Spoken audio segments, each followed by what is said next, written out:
Our universe was created about 13.8 billion years ago in the Big Bang. At first, it was very simple, consisting of little more than hydrogen and helium and lots of energy.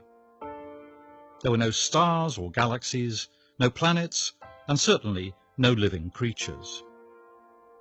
Then, gradually, more complex things appeared. The first stars and galaxies probably appeared within about 200 million years of the Big Bang.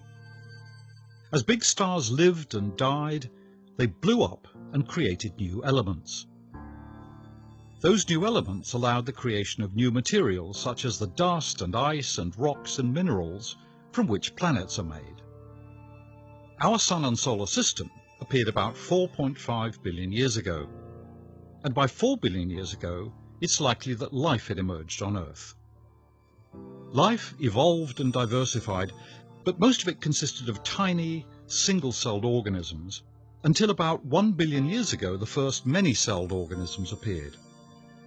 From about 500 million years ago, big creatures became much more common, from trilobites to trees to Tyrannosaurus rex.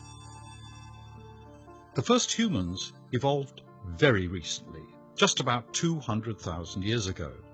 Though it wasn't obvious at the time, the appearance of humans turned out to be hugely important, because humans were able to share ideas and information better than any other species that ever existed. Using that ability, our ancestors gradually built up stores of information that allowed them to control their environments more and more powerfully. The process accelerated until in just the last 100 years, we have become so powerful that what we do in the next few decades will determine the future of the oceans, the climate, and of most other species on Earth, including our own descendants. Many scholars believe that this represents a new geological epoch, the Anthropocene. In the last 50 years, we humans have begun to control energy and resources on such a vast scale that we're transforming the land, the seas, and the atmosphere of the Earth. So, planet Earth is at a turning point in its history.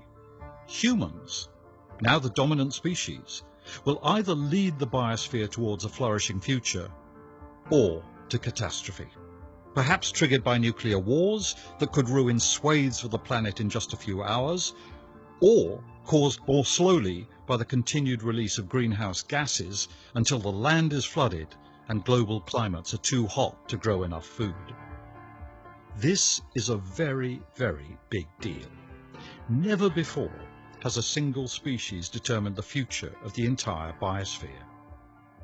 The good news is that we understand the science, and we already have many of the technologies needed to build a sustainable future. What's missing now is the political technology. How can governments and peoples be encouraged to see the challenges that they all share, rather than simply defending their own local and immediate interests?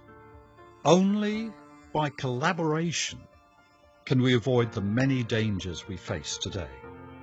So here's the once in a 4 billion year life challenge. Can we steer planet Earth towards a prosperous future in which humans and all the other organisms on which we depend can flourish for thousands, even perhaps for millions of years into the future?